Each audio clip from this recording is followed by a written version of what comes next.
Buenos días.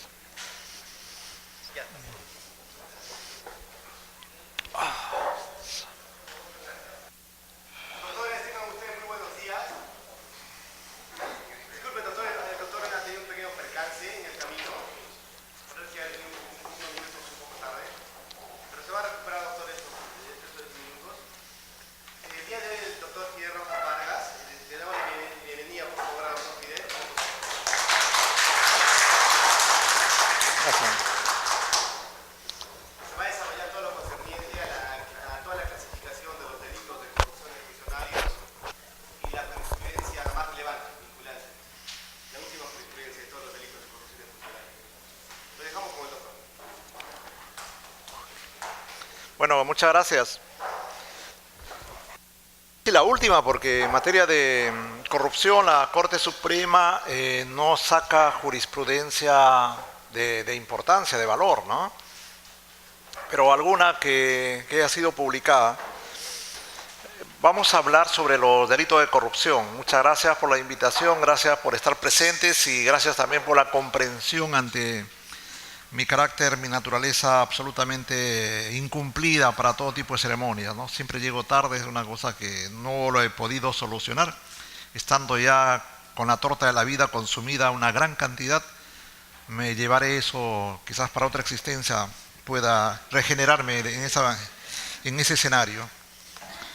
La corrupción de funcionarios. La corrupción es una práctica humana, una práctica que corresponde a los mamíferos superiores, ¿no? Nosotros, los humanos, los perros, los monos y otros animales mamíferos tienden mucho a la corrupción. Eso está en su naturaleza interna. Esto lo estudiaron los filósofos presocráticos y socráticos, ¿no? Esa tendencia que hay en el ser humano hacia el vicio, como también hacia la virtud. Es una cosa que forma parte de nuestro material genético, el que tendamos a actos de corrupción o actos de virtud. Esa es nuestra naturaleza, no es algo anormal. La corrupción es una práctica a la cual tendemos dependiendo de ciertas circunstancias, como también tendemos a la virtud, a lo correcto. Esas dos fuerzas, el bien y el mal, podríamos decir, están en nosotros. Platón en la República señala que el hombre, el ser humano, tiende al vicio o a la virtud. Eso forma parte de su estructura interna. Que sea el hombre más vicioso o más virtuoso dependerá del escenario de vida que le toque vivir. Si el escenario de vida que le toca vivir es un escenario virtuoso, es un escenario democrático, es un escenario de respeto, es un escenario de buenas costumbres, obviamente la corrupción no se desarrollará a grados insoportables.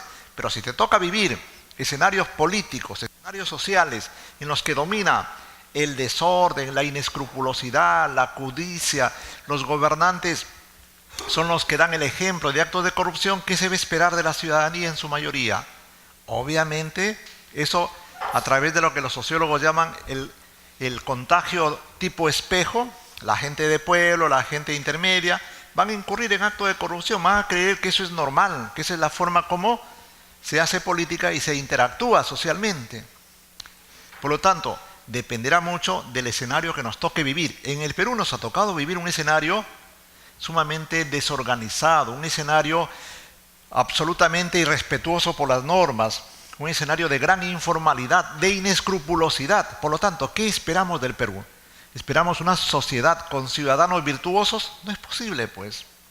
El Perú es una sociedad que, como decía hace mucho tiempo González Prada, donde metemos el dedo brota la pus. Esa no es una cosa reciente, es una cosa que lo arrastramos desde la época de la colonia.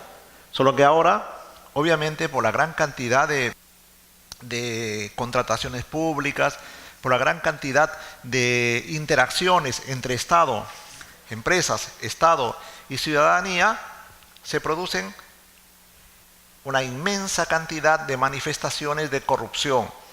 Pero que eso sea anormal, que eso sea una cosa que esté al margen de la humanidad, hay que descartar esa idea. Primer ejemplo, que la corrupción es un fenómeno antropológico, que lo tenemos todos adentro. Primer ejemplo. Veamos los perritos, dos perritos que con el amo son cariñosos. Frente al poder los perros son cariñosos, frente al amo, ¿no? Pero frente a quien no conocen, o ante una persona extraña, son fuertes, son rabiosos. Pero frente al amo, estos perritos que vamos a demostrar que son corruptos, estos perros se tienden al amo, se someten al amo. A ver, la hora de la comida, ¿no? Le llevamos un solo cuenco y le colocamos para que coman los dos ahí. ¿Qué va a pasar? El perrito a uno le va a decir al perrito, no, no, tú por favor, no, no, tú primero, no, no. O están comiendo disciplinadamente y uno le deja comer al otro. ¿Qué sucede? Un perro es capaz de dejarle sin comida y de golpearle al otro. Igual, si le damos dos cuencos, termina su cuenco y pasa al otro. No le interesa para nada los intereses del otro animalito. Eso se llama inescrupulosidad. La base de la corrupción es la inescrupulosidad. Inescrupulosidad, ¿qué significa? Obtener poder a cualquier costo, sin que importe nada. Ese es ser inescrupuloso. Veamos los monos, o sea, mamíferos superiores. El monito está comiendo tranquilamente su plátano, ¿no? Y hay otro mono que está que le mira al acecho, ¿no? Que se descuide. El mínimo descuido, ¿qué hace el otro mono? Se acerca y se coge el plátano y se lo lleva. ¿Eso qué significa? Inescrupulosidad. Los hurtos, los robos, las estafas, ¿qué son? Son modalidades de corrupción en el sector privado. Por lo tanto, y vayamos ya no a animales superiores, vayamos a las truchas, a los estanques de truchas. Si ustedes han tenido la ocasión de ver, las truchas son animales muy bonitos, ¿no? Ese equilibrio, esa paz, suavemente, están que se desplazan. Pero coloque usted los granitos para que se alimenten. ¿Qué pasa en ese momento? Las truchas dejan su equilibrio y empiezan a remolinarse. ¿Qué les interesa el resto? ¿Eso qué se llama? Se llama deseo de supervivencia, ¿no? En ese deseo de supervivencia poco interesan las reglas. Nada. Esos temas, doctores, de la corrupción son temas que en el mundo se lo trabaja como que si eso fuera una cosa anómala, como si fuera una cuestión cultural. No es así, es una cosa que lo tenemos adentro. Es un asunto que se va a disparar dependiendo de las circunstancias que nos toque vivir y dependiendo de lo que traigamos nosotros, lo que tenemos adentro, ¿verdad? Ejemplos paternos, ejemplos de vida. Y la corrupción es un fenómeno de disciplina, de control. Así como tenemos que controlar el impulso sexual para no violar, porque los varones somos depredadores por naturaleza, tenemos que controlar eso. Y en familia, en el colegio, en la iglesia nos dicen controle su impulso. La religión ha creado todos esos cuentos de que los pecados, esa cosa, que los mandamientos, bueno, son cuentos para el que no cree en Dios, pero son mandamientos para quien sí cree en Dios, que son reglas que te ayudan a vivir en sociedad. Y justamente controlar el impulso sexual, no fornicar, es una regla básica para la sociedad. Igual pasa con la corrupción, ¿no? Controlar tu sed de poder, sed de dinero. Corrupción está asociada a eso, a la sed, a la acumulación de poder político, al acopio de dinero, a la capacidad de tomar decisiones por encima de las personas. Entonces, eso tiene que someterse a control. Así como sometemos a control el impulso sexual, así como sometemos a control la moderación en el hablar, así como sometemos a control la envidia, el rencor, todas las malas pasiones que tenemos, hay que someter a control también el deseo de acumular poder bajo cualquier costo, bajo cualquier medida. Eso se llama corrupción. Y esto ha existido desde que la humanidad existe, doctores. No es un tema ético ni cultural. No se puede luchar contra la corrupción desde la perspectiva ética, ni solo desde la perspectiva cultural. La lucha está dentro, ¿no? Una lucha de control. Wolfgang Goethe, el filósofo alemán, famosísimo, una de las lumbreras de la inteligencia, su rostro de Wolfgang Goethe no era nada agradable, pues, ¿no? Los críticos, sus rivales, le decían que en su rostro se reflejaba todas las maldades posibles, porque su rostro era feo, sobrio, su mirada. Y él decía, reconozco sí en efecto, pero todas esas maldades están bajo control. En cambio en usted, que se ve tan bonito, no controla sus tendencias, sus maldades. Ese es un ejemplo muy interesante lo que señala Wolfgang Goethe, ¿no? El de someter a control. Y esa es nuestra vida, controlarnos. Los niños cuando nacen, cuando crecen, 4, 5, 6, 7, 8 años, es el ejemplo más claro de los niños tipos inescrupulosos, son capaces de dejarle al hermano sin nada, todo para ellos, ¿verdad? Los niños son el más vívido ejemplo que nuestra naturaleza interna es una naturaleza para moldearla, para socializarla en función a determinados valores de vida. A ver, vamos a ver, quiero leerles un trabajito de un filósofo francés, Alain Badiou. Él tiene una frase muy interesante. Él hace acá en La verdadera vida un mensaje a los jóvenes. El año en que escribió este libro, en el año 2017, él ya tiene 80 años. Y bueno, y él dice, ¿por qué diablos me ocupo de escribir sobre la juventud? ¿Por qué esta preocupación adicional de hablarle a los propios jóvenes? Y dice por qué. Pero quiero destacar de él un diálogo que él recrea de Sócrates, ¿no? Hablando justamente sobre este.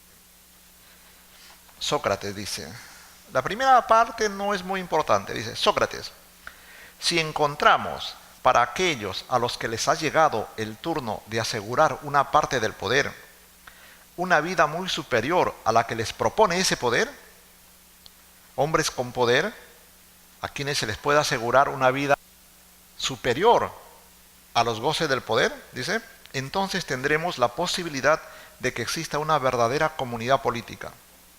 Porque solo llegarían al poder, dice Sócrates, Platón obviamente, porque solo llegarían al poder aquellos para quienes la riqueza no es el dinero, sino lo que la felicidad requiere.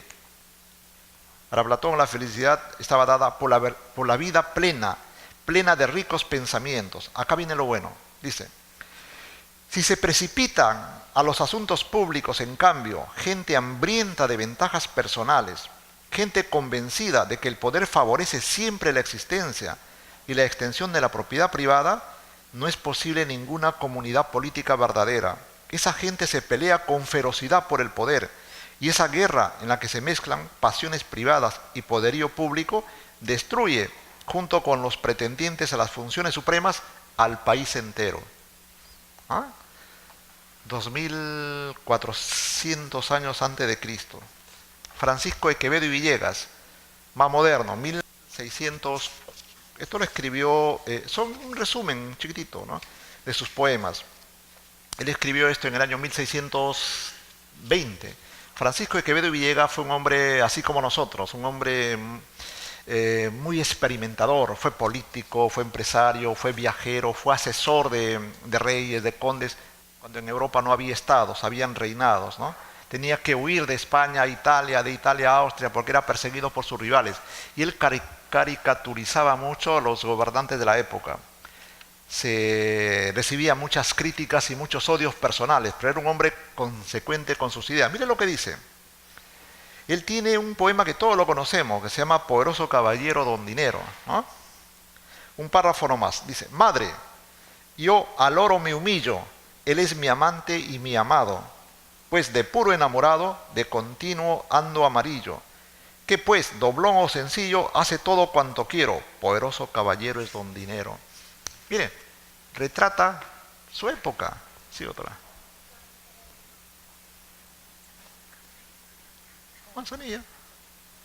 Manzanilla. Y si seguimos leyendo temas así de autores sobre la corrupción, nos vamos a percatar que esa es una práctica que lo tenemos adentro, que se va a disparar en determinadas circunstancias, y si los gobernantes son el ejemplo máximo de la corrupción altamente significativa, no esperemos pues de la sociedad civil, de los ciudadanos virtuosos, ¿no? Sobre todo en el Perú, en que todavía falta construir el concepto de ciudadanía, ¿no?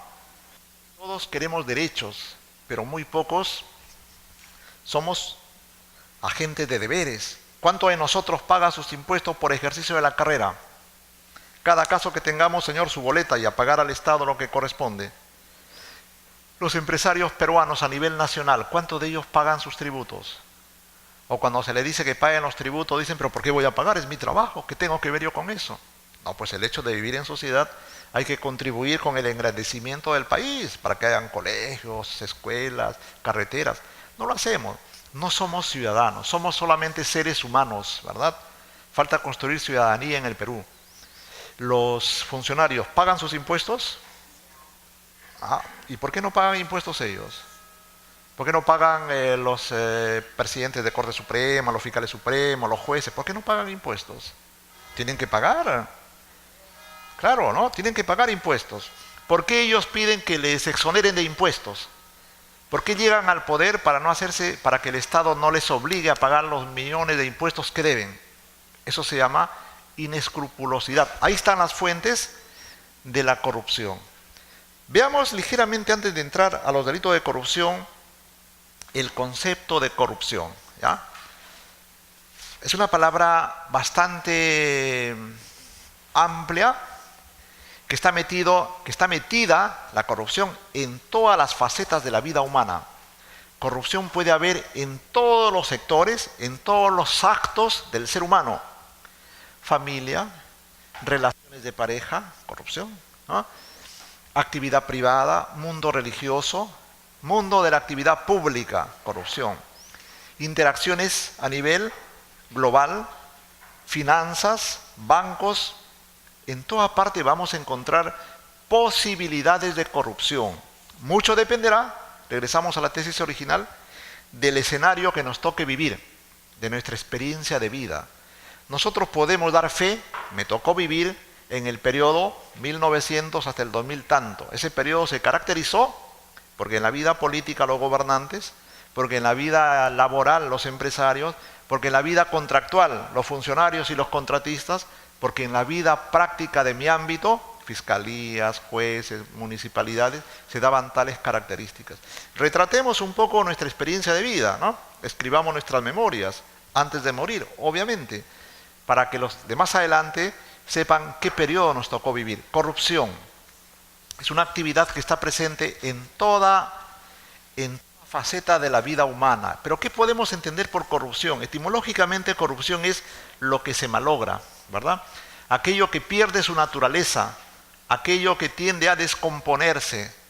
Corrupción es sinónimo de descomposición, etimológicamente. Pero corrupción es, en el ámbito público ya no empleamos la palabra corrupción, decimos cohecho, en el caso de los funcionarios, o decimos tráfico de influencias, o decimos enriquecimiento. Entonces la corrupción en el ámbito público, el núcleo de la corrupción, lo más destacado de la corrupción es el cohecho, la corrupción cometida por los funcionarios públicos. Sobre el tema de la corrupción, hay un sociólogo norteamericano que nos dice que la corrupción lo podemos entender en base a una pequeña fórmula. Ustedes lo han leído porque ese asesor de las Naciones Unidas ha estado acá, me voy a acordar el nombre, dice que corrupción puede entenderse como una fórmula sencilla. Corrupción es igual a monopolio más opacidad menos transparencia. Entonces, corrupción, no hay lapicerito, ¿no? Ya. La corrupción, ya, listo. Se puede entender como la unión de tres predisponentes importantes, tres factores, tres criterios que tienen que darse en un contexto determinado. Ya sea, por ejemplo, en un contexto determinado, ya sea en el INPE, ya sea en el Poder Judicial, ya sea en el Consejo de la Magistratura, ya sea en municipalidades, ya sea en el Ministerio de Economía, ya sea en la Presidencia. Tres criterios básicos. Primero, corrupción es igual a monopolio, actividad monopólica. 2, falta de transparencia. 3, exceso de discrecionalidad. Dan como resultado actos de o posibilidades de corrupción. No significa que estos tres criterios necesariamente nos llevan a la corrupción, pero son muy importantes que en todo contexto social, económico, político, observemos si se dan esos tres factores, hay situación de monopolio, hay falta de transparencia y hay exceso de discrecionalidad, se están dando los engranajes básicos para que se desarrollen conductas de corrupción. A ver, veamos, situación de monopolio. El INPE, el Instituto Nacional Penitenciario. Es una actividad monopólica. Solo el INPE se encarga de la ejecución de la pena y del tratamiento resocializador. Sí, situación de monopolio. 2, opacidad, falta de transparencia. Los procesos, los tratamientos, los planes de tratamiento de los internos, son planes de tratamiento que están abiertos a la opinión pública. Alguien puede ingresar, los medios de comunicación pueden enterarse cómo se están llevando a cabo esos procesos de resocialización, en qué tipo de camas duermen los internos, cómo es la disciplina para con ellos. No hay actividad de transparencia, eso es opacidad. Ya tenemos 2 criterios importantes para que hablemos de posibilidades de corrupción. Discrecionalidad, exceso de discrecionalidad. Las normas tienen que ser claras, las normas tienen que regular los procesos, pero hay escenarios en los cuales las normas son deficientes. Las normas no lo dicen todo. En ese supuesto, ¿qué es lo que prima? La discrecionalidad del funcionario. Pero cuando la discrecionalidad es excesiva, cuando la discrecionalidad no está marcada por los fines de la institución, se produce lo que se llama el exceso de discrecionalidad. Por ejemplo, doctores, Corte Suprema. La Corte Suprema vota la causa hoy día. Hoy día tiene que anunciarlo, ¿verdad? Se votó en tal sentido. Pero no lo hace hoy día, lo hace después de varios meses. ¿Eso qué se llama? Exceso de discrecionalidad. Lo hace después de 2, 3 semanas y te notifica la resolución después de meses. Exceso de discrecionalidad. En el INPE, los jefes de INPE, los jefes de los alcaides de antes, los jefes del penal, se guían en sus reglas, en sus planes de tratamiento, por lo que dice el reglamento del Código de Ejecución, o ellos tienen sus propios criterios para los planes de resocialización. Hay mucha discrecionalidad en el INPE, ¿verdad? De modo tal, por ejemplo, miren lo que sucede. Las audiencias de los internos, de los procesados que están en cárcel, tienen que ser públicas, ¿verdad? Lo dice la Constitución. Pero el INPE autoriza que ingresen a esas audiencias los familiares, el público, nada, ¿verdad? Y los jueces, todopoderosos, son capaces de decirle al INPE, ábrame las puertas, señor, que ingrese el público. O los jueces en esas circunstancias demuestran que no tienen poder en relación al INPE. El INPE hace lo que ellos consideran que lo que su jefatura les dice y lo que ellos consideran que es correcto. Cerrar las puertas. No puede ingresar nadie a las audiencias que se llevan a cabo al interior del penal, salvo casos excepcionales. Ahí, por ejemplo, hay un exceso de discrecionalidad. Más que discrecionalidad, hay lo que se llama oposición a la norma constitucional. El INPE hace lo que le viene en gana. Y luchar contra ellos es bastante difícil, porque son personal que acata órdenes en forma terminante, en forma ciega. Entonces, si analizamos el INPE, encontramos que es un ente en el cual se dan los 3 activadores de corrupción. Pero ¿será suficiente eso? Consejo de la Magistratura, vamos. Es la única entidad que nombra jueces, que destituye jueces, que ratifica. Situación de monopolio. Donde hay situación de monopolio, hay un activador fuerte, poderoso, para que podamos hablar de posibilidades de corrupción. 2, la forma como el Consejo designa a los magistrados.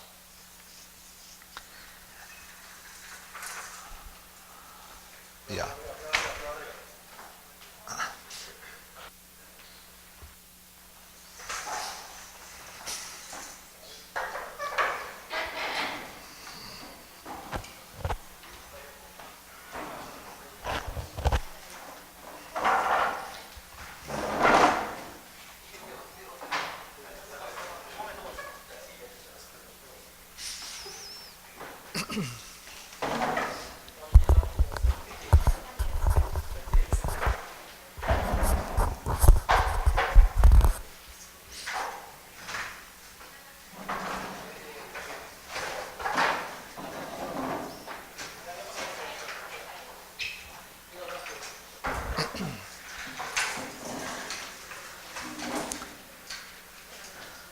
Esa pizarra está como está el Perú, ¿no?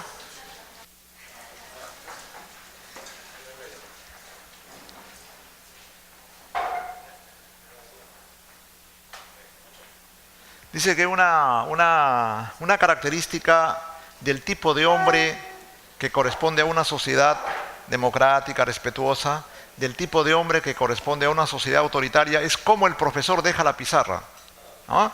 El profesor escribe, se va y lo deja como han dejado esta pizarra. Eso está mal, pues, ¿no? Cada profesor tiene que ser respetuoso de las nuevas clases, de las nuevas aulas que van a venir, de los nuevos chicos que van a venir. Ya, gracias.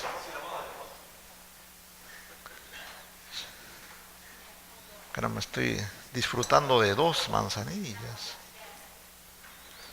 Perfecto, entonces, miren. Consejo de la Magistratura, monopolio en 3 actividades. Y le querían dar al Consejo todavía otra actividad monopólica. ¿Cuál era? Que se encargue del procesamiento interno por faltas de los magistrados. O sea, acumular poder, situación monopólica. Cuando los organismos internacionales dicen, para luchar contra la corrupción, uno de los criterios básicos es estratificar el poder, que varios entes administren la misma función. Justicia, no solamente el Poder Judicial, sino también jurados ciudadanos, sino también jurados mixtos, abogados y ciudadanos, sino también juzgados en las municipalidades, en los centros poblados, juzgados, formados por personas, se entiende, honorables del lugar. No solo los jueces son los que tienen que encargarse de la administración de la justicia. Ahí está bien, doctora, suficiente, gracias. Tratamos bastante su esfuerzo. Entonces, en el tema del monopolio, en el caso del Consejo de la Magistratura se da fiscalías, la función de perseguir el delito, situación monopólica. Si hubieran varios entes que persiguieran el delito, por ejemplo, si al lado del fiscal estuviera, como hay en Chile, en Francia y en Italia, el querellante adhesivo, es decir, aquel que representa los intereses de la víctima, que está junto al fiscal también, que no simplemente es la persona que asiste y que le hace ¿cómo se dice? Le dice sí al fiscal en todo lo que el fiscal plantea, no, sino una persona activa. Si hubiera el defensor de los procesados elevado a nivel de la magistratura, como hay en Estados Unidos y otros países, el defensor, la defensoría forma parte también de la magistratura de la defensa, o sea, con alto nivel los abogados. Distinta sería la situación, o sea, la situación de monopolio se rompería. Segundo, la opacidad. En el INPE las actividades son opacas. En el Consejo de la Magistratura, cuando se va a designar a un magistrado, cuando se le va a destituir o cuando se lo va a ratificar, ¿eso se hace a vista pública? Opacidad. El momento decisivo es un momento sin transparencia. Igual sucede en las fiscalías, en los juzgados, en los gobiernos regionales. Contrataciones. En las contrataciones se ha tratado de luchar bastante. Las leyes de contrataciones han colocado cada vez una serie de requisitos. Pero, sin embargo, la propia ley de contrataciones se ha encargado, doctores, de ir contra la normativa de control. Si nosotros leemos las leyes de contrataciones, no este decreto último, sino los anteriores, y revisamos el artículo 3 y 4 de la ley de contrataciones, ¿qué dice ese artículo 3 o 4? Dice, excepciones a la aplicación de la ley de control, 21 ítems en los cuales no se aplica la ley de control. ¿En qué caso no se aplica? En las concesiones públicas. Río revuelto, ganancia de pescadores ahí. ¿Desde cuándo viene eso? Yo lo he revisado desde la época del presidente Toledo, ¿no? Se incorporó que no existía o no debería ingresar el control de Contraloría, del órgano técnico, en tema de concesiones públicas. Doctores, las contrataciones públicas frente a las concesiones son bebitos de pañales, ¿no? Las concesiones públicas abarcan cantidades ingentes de dinero, miles de millones de soles o de dólares, pero no hay control ahí. El control es de cada entidad. No puede ser, pues. La contratación de abogados para que defiendan al Estado en el extranjero, tampoco entra el control.